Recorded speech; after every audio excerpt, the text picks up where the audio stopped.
This is Metal Mike, and this is the best of the 80's Glam Metalcast. Well, we all know 2020 turned out to be a real crappy year for the most part, but it was a busy year on my podcast. I talked to so many cool rockers, a lot of heroes of mine. These were all people I idolized as a kid. I got to chat with them, so definitely an experience I'll never forget. And of course, many thanks to everybody who participated. Let's start off in January of 2020.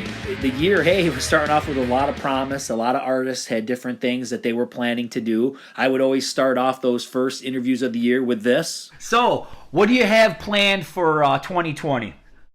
One of my interviews from January was with Johnny D from Britny Fox. Now, I love Britny Fox, and a few of the members just flat out refused to talk to me. I was really glad I got to talk to Johnny, though. He's a very cool guy. And let me give you this podcasting tips. I'll give you some tips and little tidbits about the podcast all the way through. If you're ever going to do this stuff, get to know your time zones. So Johnny was in Germany. I'm in the United States. I think I woke up about 7:30 in the morning, made some coffee, and we did the interview 8 a.m. on a Sunday morning. And this one was picked up by my good friends at Sleaze Rocks. They carried a lot of my stories throughout the year. I asked Johnny what happened to some of his past bandmates. And here's what he said. A lot of your bandmates, past bandmates, they're just incognito. Where are some of these guys? Do you know? Where is Dizzy Dean? Is he done? Well, if you talk to him, he's not done. But, for me, you're only as present as your last record or whatever. I mean, the guy hasn't done anything as far as touring or anything, so nobody really knows what he's doing. Probably wouldn't say that he's done with music. I'm sure he's still writing, and he's been writing songs for, since the entire time that he left Britny Fox, but nobody's ever heard them. So to me, what's the point? But yeah, Dean's hiding out somewhere. I don't know why, but he shut down all of his social media and not really ever a people person. So, social media to him probably wasn't very comfortable because you get, critique back in like a few seconds, and some people don't like to be critiqued, Other people feed off of it, or they take it, or they just blow it off completely. But, you got to be open for that. I mean, that's just the way it is. In February, I got to talk with Kevin Steele from Rox Gang. I thought Rox Gang would be a great fit for the podcast. Also, I thought it'd be cool to kind of hear the backstory and kind of what he's up to today, if he'd ever do anything, under the Rox Gang name again.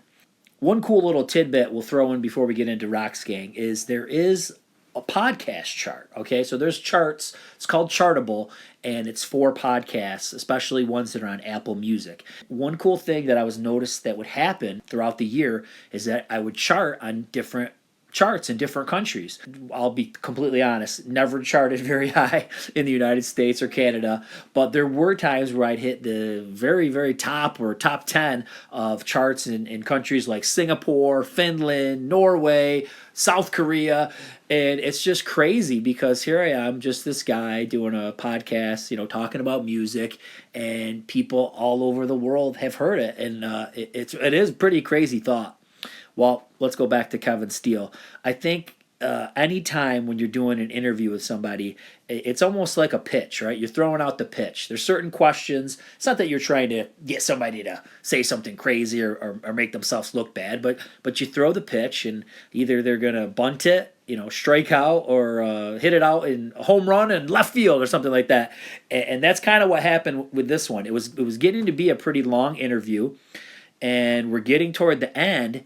And I just asked him, would you ever do Rox Gang again? And I'm only expecting him to say yeah or no, And Kevin just pretty much goes on a tirade about, like aging rockers and how it's not a really good look for somebody who's in their 70s trying to pretend that they're still in their 20s. So let's roll that clip. Like I said, didn't see this one coming. I don't want to. This is the way I look at it. I grew up idolizing guys like Steven Tyler, right? Alice Cooper. A lot of these guys, it's very hard to age gracefully in rock and roll, especially as singer. Guitar players got that whole gypsy, gunslinger, pirate look going. It looks good into their, Keith looked great till he was, till just recently. Joe Perry looks way cooler than Steve. I look at Steven Tyler now and I'm like, dude, it's great that you can still move out like that, and it's great that you still are fit enough to wear clothes like that. But you're 70-something. You shouldn't be wearing clothes like that. And their songs are still aimed at prepubescent girls. And to me, I'm not saying, look, Aerosmith fans, more power to you. Who the fuck am I to say anything? I'm just saying, for me personally, it's creepy. Right. That a 70-year-old grandpa is singing songs to teenage girls. At least the Stones and 80's fans, this is something you touched on earlier, how they're like unforgiving, man, and they are like stuck. They want me to be Kevin Steele of Roxanne, right? A lot of them. And I was a different person. I was in my mid to late 20s when I started with the first album, not when I started, but by the time I got an album out. And I was singing songs like, Scratch My Back and Too Cool for School and I Need Your Sex and like, I'm a middle-aged man now. Right, yeah. I know what you I would feel ridiculous. I would feel ridiculous dressing up like I used to dress up. I would feel ridiculous singing a song like I Need Your Sex or Too Cool for School. Too cool for school, dude. I've been out of school for a while. And like, there's I look around at my peers, a lot of guys from the 80s, and they're still fucking, Stephen Pearcy or somebody is still trying to be 80s Stephen Pearcy, And some of these guys they're still doing that 80s thing, and to me it's just, I'm sorry, to me personally, I just find it kind of sad.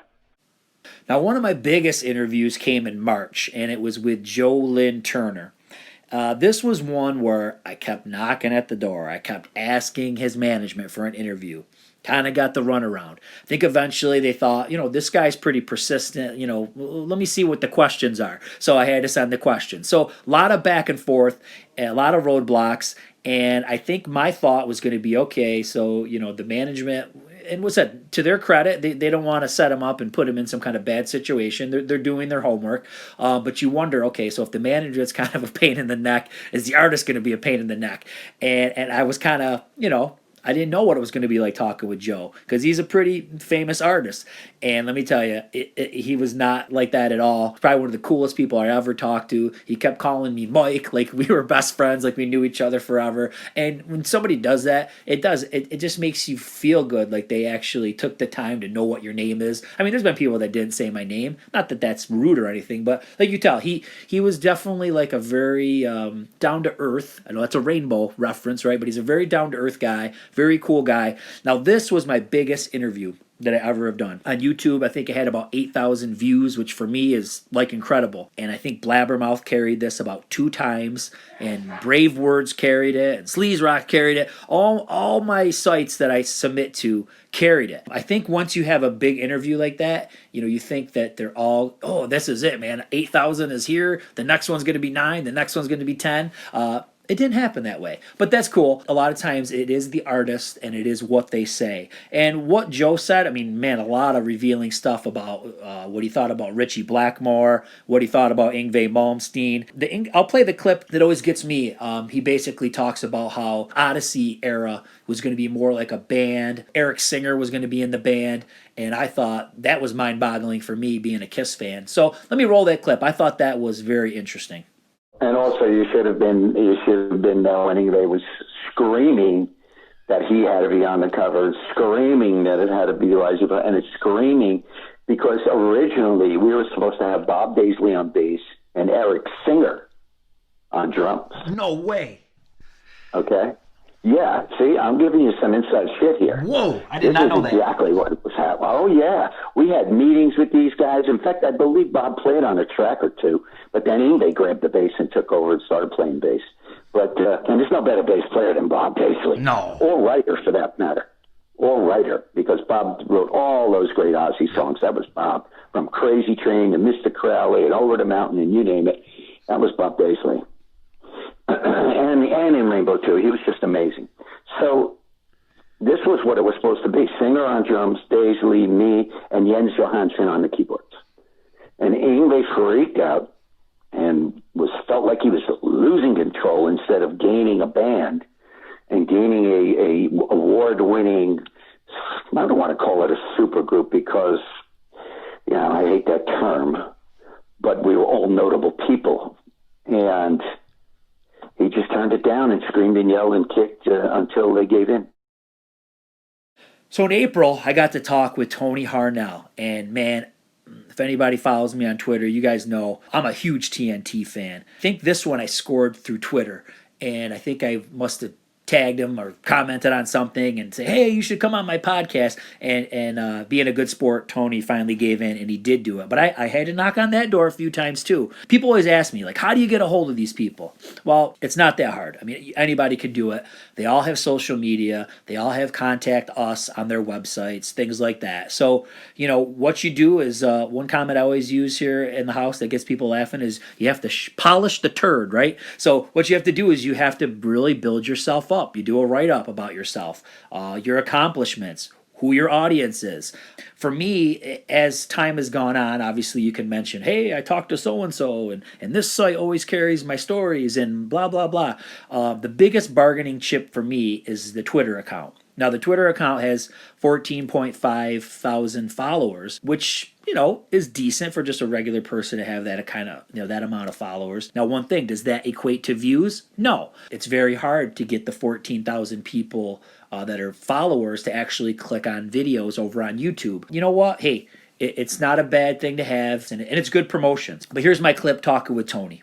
In my head was the production, was the producer, because I feel like, and I don't want to come across as cheesy when I say this, but I feel like there's some kind of like magical sounds on there, at least that I hear. There's a lot of little synth accents and just little things that like give it like this, magical sound. Do you agree with that, or am I crazy? I'm probably crazy. No, I think you're 100% right, and I think the producer was very much into what Mutt Lange was doing at the time with Def Leppard, and I think that he, I remember he had a beautiful studio over there where we did the first 3 albums, and he kept upgrading it all the time. And one of the things he bought before that album was a digital tape machine, and so Intuition is one of the first hard rock albums that was done on digital tape. Mm-hmm. Hysteria was possibly the first or one of the first, very first, but Intuition was right in there as one of the early ones that was done on digital tape. And the producer just really had fun with that. And also the drums on Intuition are programmed, like Def Leppard did. Okay.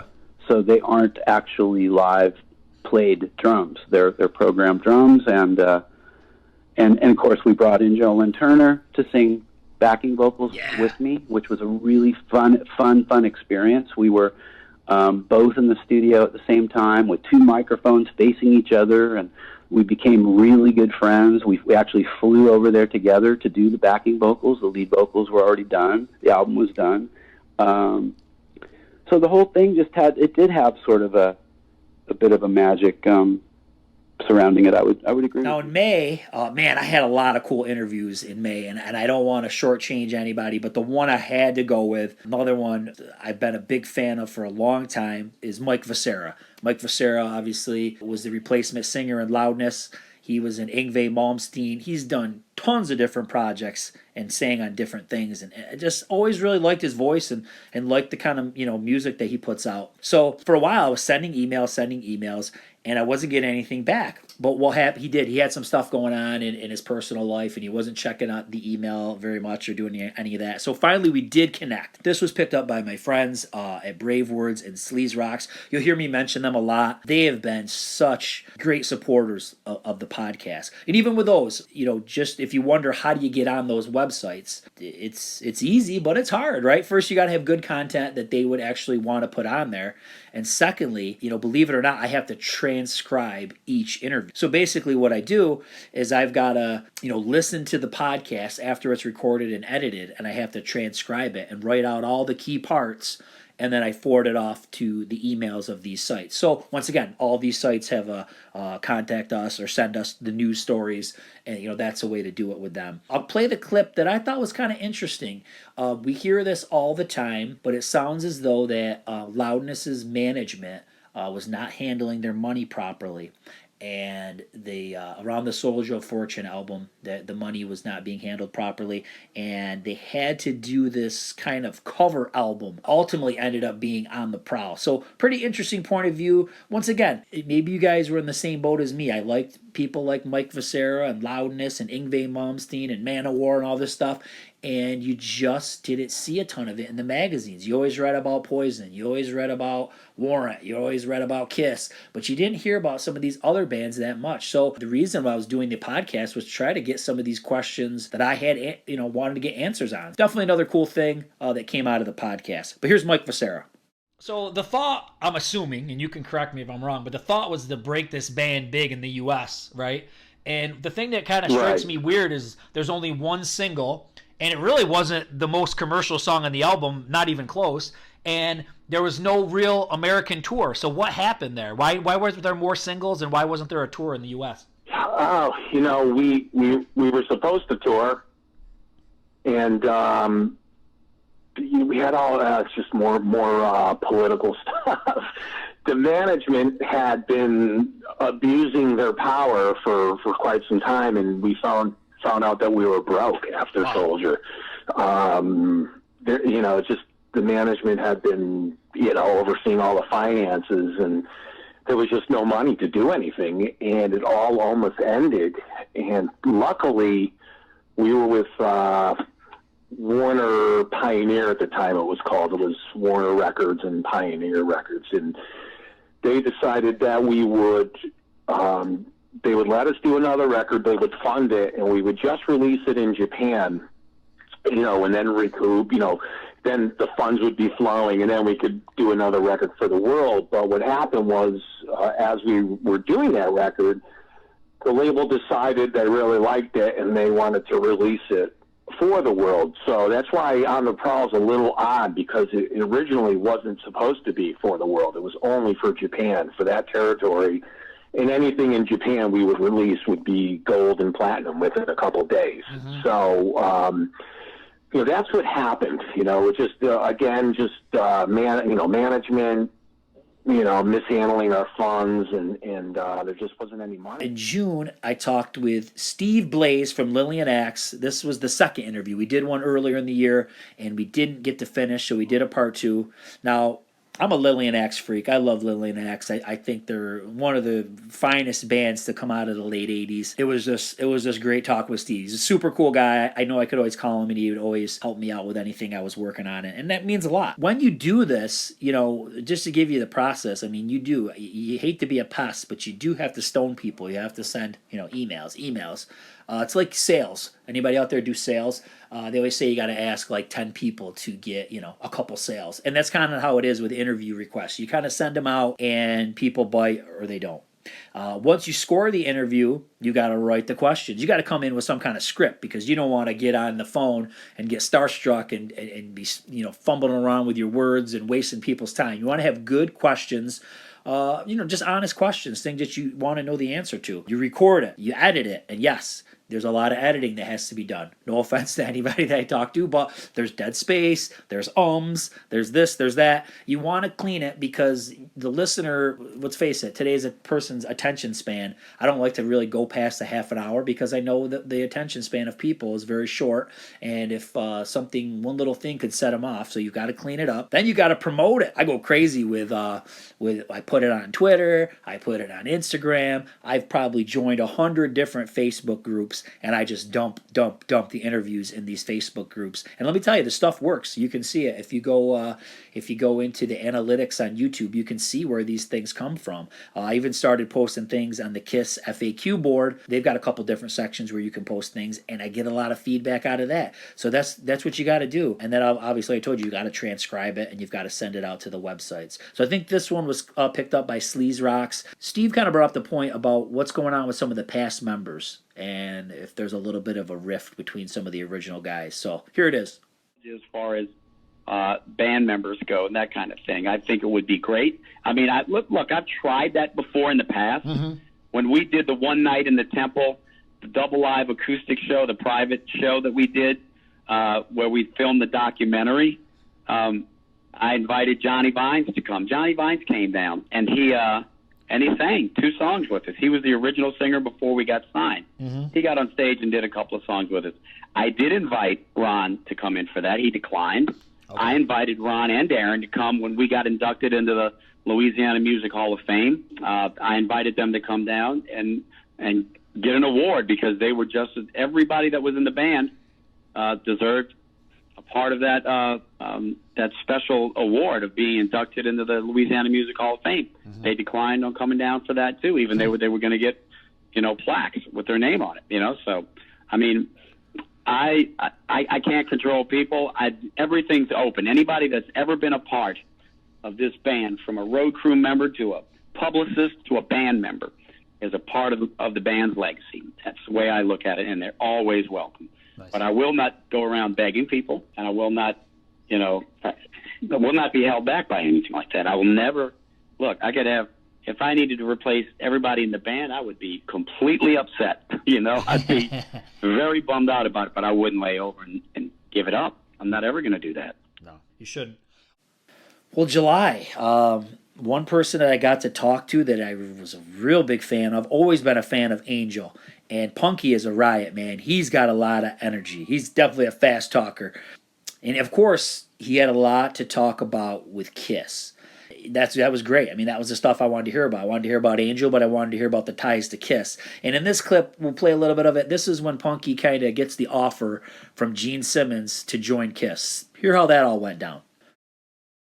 So I gave my number, and Gene calls me, and he goes, "Hey, this is Gene. I'd like you to come down and sit in with us, and because, we're looking for guitar players." He said, "Just learn 5 songs off the KISS Alive album. It doesn't matter, what songs, any 5 songs, just learn 5 songs." I said, "Okay, I'll check it out." So I went down to SIR where they were rehearsing, and I walked in. They were playing Communication Breakdown by Led Zeppelin. There was Eric Harwitz on the drums. And I walked in and plugged up, we played, and it went great. They loved it. It sounded great. Everybody was happy. And so Gene says, "Well, let's talk business. Come on over here." And so we sat on the drum riser, and he said, "Listen, you've got the gig. Let's talk some business." And I said, "Well, I said, well, Gene, I'm with Greg right now. We're shopping a deal, So I have to talk to Greg about it." And so as soon as I said that, Gene got salted, I guess. I don't know what, but he just got up and he said, "Come on, Paul, let's go." And they left. They stormed off. And so I was sat there, and the rehearsal space with Eric Clark for about half an hour. We talked and stuff. And then I went back home, and Barry Levine calls me up. And he goes, "Punky, what'd you do?" I go, "What do you mean?" He goes, "Well, Gene and Paul came back to the city with their jaws to the floor." And Gene said, "No one has ever turned down KISS." And I said, "What?" I said, "I didn't turn them down. I just didn't say yes right away because I was, I had to talk to Greg about it." He goes, "Well, they just said, they said they were prepared to offer you $200,000 a year plus points." And at the time, I was broke, but I said, "Well." August. I felt like I'd finally arrived. I got to talk with Bruce Kulick. Now, this was the KISS guitarist that I grew up. Asylum was the first album that I ever bought. This was just like amazing that I scored this interview and got to talk with Bruce. One thing that happens, now let me tell you this before we get into Bruce's clip. Interviews fall through. I'm sure as you could probably gather. Some get rescheduled and some don't. The day before I was supposed to interview Bruce, now this was supposed to happen in May.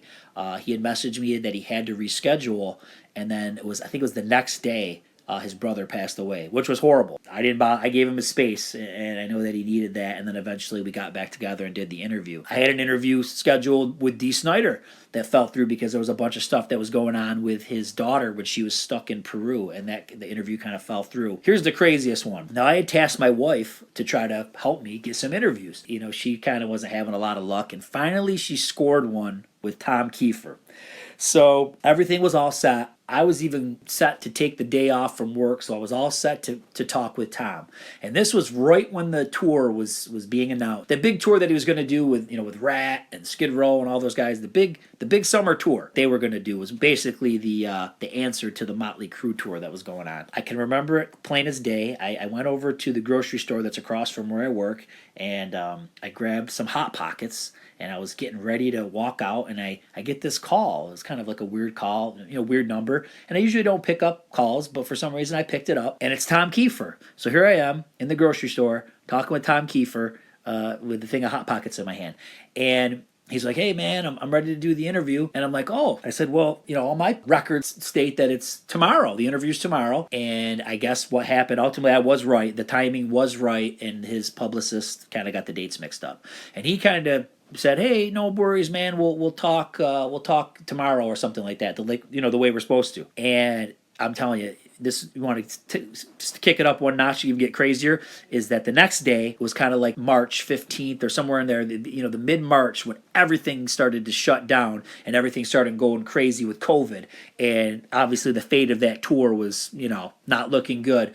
And then the publicist got back to me and said, "Oh, he's not doing any more interviews. He doesn't really want to deal with this COVID thing. There's too much stuff in the air, so we're just done with interviews." So here it was. I had Tom Kiefer. Can you imagine the cool stuff? I could have talked to Tom Kiefer in the grocery store, but I just obviously wasn't going to work. And then the COVID thing happened. So that was a double whammy, a scheduling mistake, and then COVID. So I never did get to speak with Tom Kiefer. But hey, I did get to speak with Bruce Kulick. Listen to the clip. I will admit that there are a lot of big supporters of Alive 3 because that version of the band with Eric Singer and myself, like the MTV Unplugged, that had a real special chemistry between us and playing quality. It does mean a lot to them. I will also add that I do think that Alive 3 is probably the most actually organic one of the three records. Of course, I wasn't there for 1 and 2, but I heard stories about a lot of things being redone. And I'm not going to in any way represent that Alive 3 was a virgin recording from the tapes and that's it, and things weren't done. The oddest part of Alive 3 is the fact that we do this amazing soundtrack version of I Was Made for Loving You, but never played it in front of a crowd. I don't know if you knew that. No. Yeah, you won't find it on the set list. So, but we knew the song would be important, right? And it doesn't sound any different than anything else on the record, does it? No. You get what I mean? Yeah, exactly. Yeah. I really think it was a great celebration of the Revenge tour and where the band was at. And I remember I was a little hurt when I know there was a couple of comments from Gene and Paul acknowledging what you started out with as the question. How could Alive 3 be, how could it even compete with those other ones? You know what I mean? Yeah. But I feel for fans of my era and the non-makeup years, I feel it does. September, got to talk with Chris Caffrey from Savatage. I'm huge into Savatage. Love them. And this was another one where, sometimes there are times where the artist will say, I can't talk about this and I can't talk about that. And he couldn't talk about TSO because that was another thing. They didn't know what they were going to do when it became, this time of year for the holidays. And honestly, I was totally fine with it because I really only wanted to talk about Savatage anyways. Here's the clip with Chris. When Savatage was took a break or was done, I mean, John did Taj Mahal, You did Faces. I had Iraq Attack with John. Then there's Circle to Circle with Watching in Silence, and you wrote and John wrote, and I think you played on some of that. And I got to admit, man, as a fan, I get it. You guys want to do solo stuff, but in my mind, I'm thinking, oh my God, why couldn't this just been combined and been a Sabotage album? Yeah, you know what? I don't have. That's the one question I could never answer, because I'm here to do a Sabotage record at the time anybody would ever want me to. So as far as that goes, that's another one of those questions that I don't answer. It's like I would love to do a Sabotage record tomorrow, and there's different reasons why things have never timed itself out to happen again. I think the world misses Sabotage. I know I do. And we're all here. Obviously, we would never be able to completely recreate the magic that happened with Chris and Paul and John. I mean, that's 2/3 of the largest part of many of this writing combo of Sabotage are angels of ours now. So we'd be able to write Sabotage records, but I don't think it would ever be exactly the same. I mean, even John digs out some of his old recordings that his brother had written that he hasn't used. I think there's a part of that I think maybe John and even the ghosts of Sabotage kind of want to maybe let that rest, away from that, just because there's such a huge important part of that whole entire chemistry of that band that's not there. Now, in October, sadly, Eddie Van Halen passed away. Now, a lot of people were doing all kinds of posts, all kinds of podcasts, and I kind of stayed out of it. I didn't want to look like I was trying to jump on the bandwagon. I got a message from Greg Renoff, who does the Van Halen Rising and the Ted Templeton books, and he's like, man, you should talk to some of these guys that you've talked to and do a Van Halen podcast, because they've got a lot of these guys saw Eddie when he was just coming up out in California, and it would be really cool. So I was like, hey, man, if Greg says to do it, it must make sense to do it. I asked 8 different individuals to do it, and they all said yes, and then we just compiled all those interviews into one. Also got a local newscaster in my area, Jason Paulus, to join me, which was a cool opportunity for us to kind of do something together. Now, that one got picked up by Blabbermouth a couple times. Sleaze Rocks, Brave Words, all the sites carried it. And the funny thing is that I'll put on the screen the one for Key Marcello.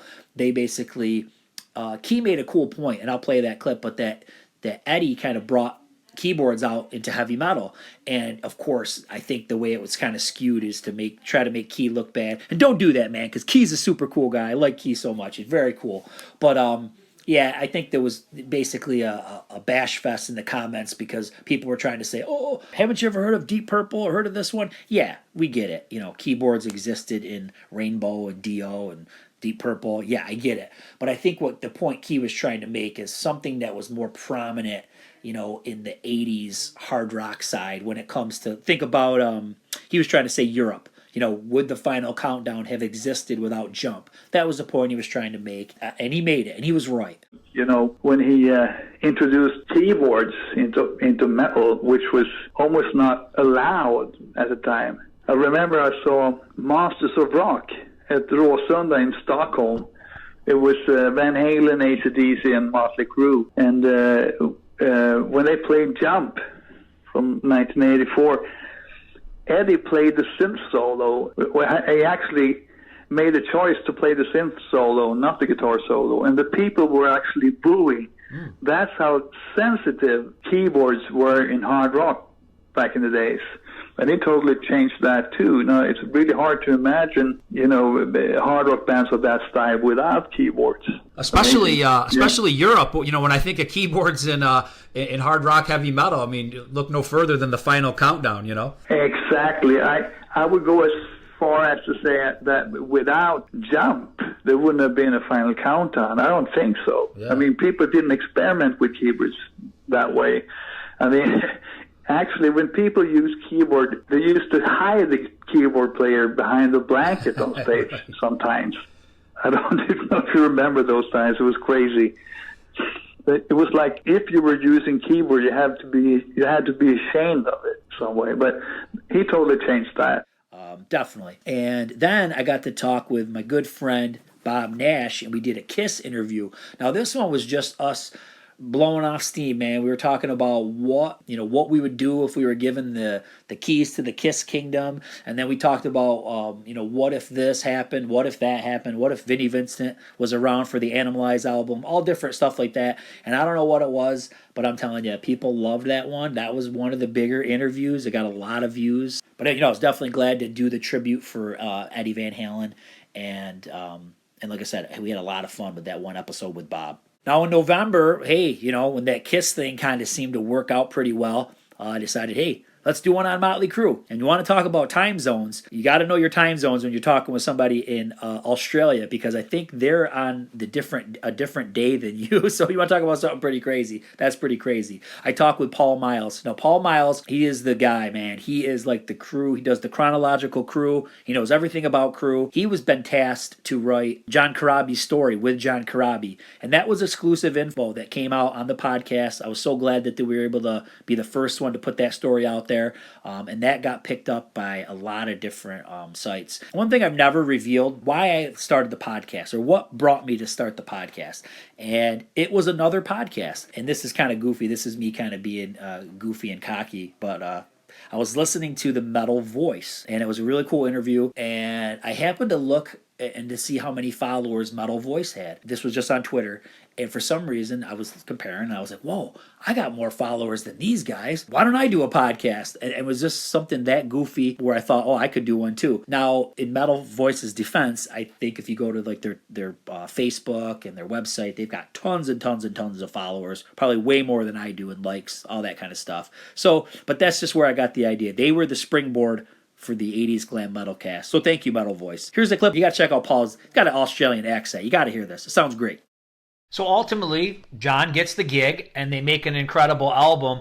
This is an uphill climb, though, as we see, because basically you've lost a key member, and you have a new musical style that's kind of out there. So talk about that a little bit. What are your thoughts about the Motley Crue '94 album? Well, to me, it's absolutely one of my favorite albums of the band. And look, I should probably tell you at this point that I've actually, over the last, year and a half, 2 years, I've actually been working with John Corabi in helping him to bring his life story to fruition.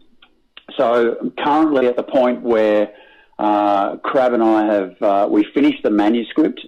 We've got his story down, and the attention with our managers is now turning to publishing to get it out as soon as we can for fans to enjoy next year. But it's an amazing story. He goes into all the details about his whole life. I mean, we all know Nicky Sixx had a pretty tough upbringing and some challenging situations.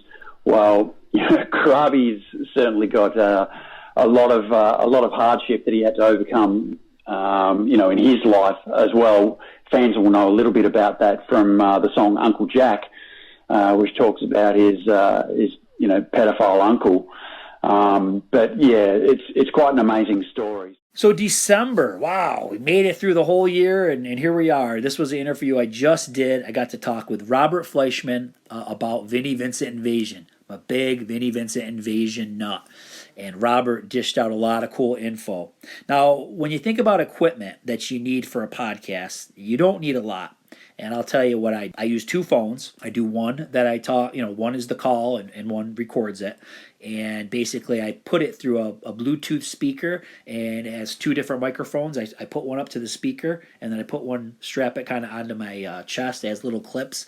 And then I edit the whole thing. I do the whole thing now on my iPad. So if you have an iPad, you could definitely do a podcast. I have this program called Lexus Audio, and that's how I get rid of all the ums and all that kind of stuff. And then I mix it all together with the thumbnails and any visuals into iMovie. And it's funny because my son used to do all this stuff for me. I didn't really know how to do it.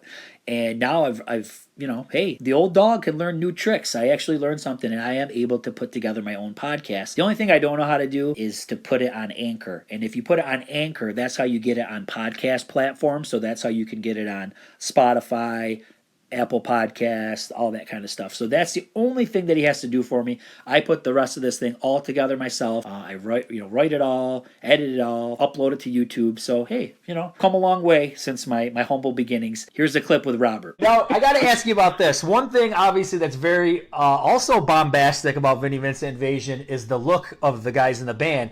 And what always threw me off was the picture with you with those guys. So you've got these three guys. They have giant hair. They got makeup. They got all these crazy clothes, and then here's you that looks just a little bit more normal than they do. What was up with that photo shoot? Well, the photo shoot, when I looked at it afterwards, it looked like I was posing with three inflatable dolls. Three inflatable drag queens. But we were doing the session, and the stylist for the photo shoot, for some reason, he just goes, "Oh, let's cut his hair," to me. And at that time, before he got my hair cut, I'm not kidding, it was all one length to my shoulders. Really? Wow. Yeah. And it was, and then all of a sudden I hear this zipping going on, and it was like, they gave me the fucking poodle haircut, and I was livid. I didn't know what to think. So where's the 80s Glam Metalcast headed for 2021? I really don't know. I have done one interview that I haven't released yet, so that'll be coming out in the very beginning of 2021. But I think probably want to ease back on interviews a little bit. I'm kind of having fun doing creative stuff, like I did The Return of the Phantom, where I wrote a script idea for a sequel for the Kiss movie, and I want to do some of the 80s glam metal beatdowns. We just did one with Ace versus Vinnie Vincent, and that's doing really well. So I'm not going to go away. Definitely going to evolve a bit and try some different things, and we'll see where it goes. So if you're listening on the podcast platforms, definitely go and subscribe to YouTube, because a lot of the stuff probably will only be on YouTube because it just won't, if it's a visual, it's just not going to go over well on the podcast platforms. That's all I can say, man. Hey, thanks so much for listening. Thanks for sharing the podcast, telling other people, liking, retweeting, all the stuff that you do for it to get attention. For all the sites like Brave Words, Sleaze Rocks, Blabbermouth, all of you guys, thanks for all the sharing that you've done of the podcast. It's definitely helped to get the word out, so I really appreciate it. And there's only one way to end this, man. Hope you have a great new year. Rock on!